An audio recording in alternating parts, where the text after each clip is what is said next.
Alabama's secondary is going to be scary this coming season. What's up? It's Kyle Henderson of Bama Football. Hit the thumbs up, like, and subscribe. I mean scary in a good way. Let's look at this chart. The guys that are highlighted in pink are projected starters going into the season. Guys in green are going to be guys in that second tier, and then guys in yellow going to be freshmen. Let's talk about the starters that are returning for the 2023 season. You got Kool-Aid, JaQuincy McKinstry, 6'1", 195, a junior now. Kind of amazing to think that he's one of the vets out of Pinson Valley, the home state. He's played in 28 games. He has 37 tackles, 60 tackles overall. He has 2 sacks. He has 2 interceptions, and he's one of the most dangerous punt return men in the entire country. Kickoffs, punts. This guy is electric. Kool-Aid, going to be one of the guys that is called off on the 2023 draft.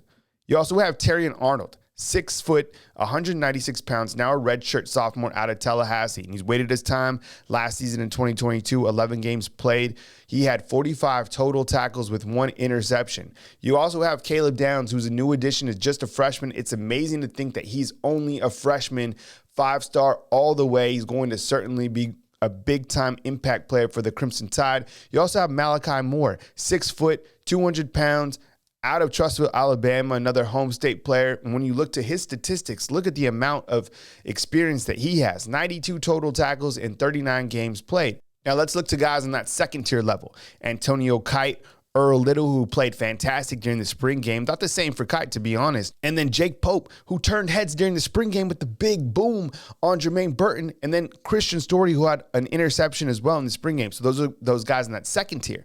Guys who are highlighted in yellow, Brayson Hubbard, Jahil Hurley, Des Ricks, those guys are in the second tier of this group. So you're probably wondering, why is Alabama went into the transfer portal to potentially add a corner?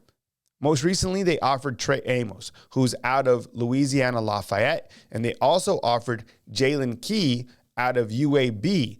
Now, Jaylen Key did visit Tuscaloosa recently, 6'2", 210-pound redshirt junior, and then Trey Amos is a redshirt sophomore out of Louisiana Lafayette. Now, why is Alabama looking to add a player to the secondary? Here's my theory.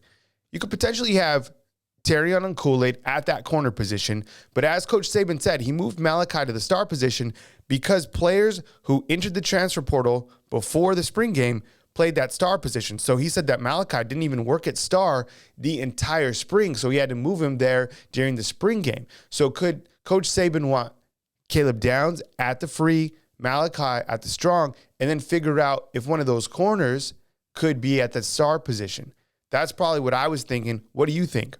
And is it me, or when you rewind to last season, because I know we hype up these position groups every single season, could it be that Eli Ricks and Kyrie Jackson, who were supposed to come in and contribute at a high level at the corner position, didn't pan out and didn't fare to be the players that we thought they were going to be? You saw that Eli Ricks was picked up as an undrafted free agent, but what do you think about those two? I think that certainly impacted this corner group last year. That DeMarco Hellams, who certainly is going to have a good career in the NFL, thought he was a little bit slow and got beat over the top. Malachi Moore was back there. The corners were good, but when you look to the secondary, it just didn't pan out the way we thought it would.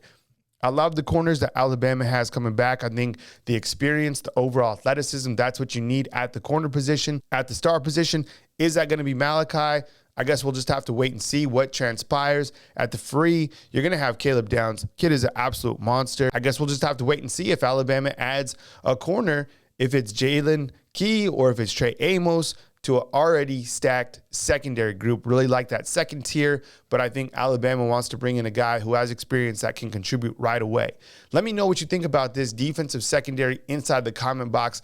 I think it's an absolute fire unit. And I think overall, this is probably one of the best units in the country, which is a great thing coming back to this 2023 season. Hey, it's Kyle Henderson of Bama Football. Hit the thumbs up, like, subscribe. We appreciate you more than you know.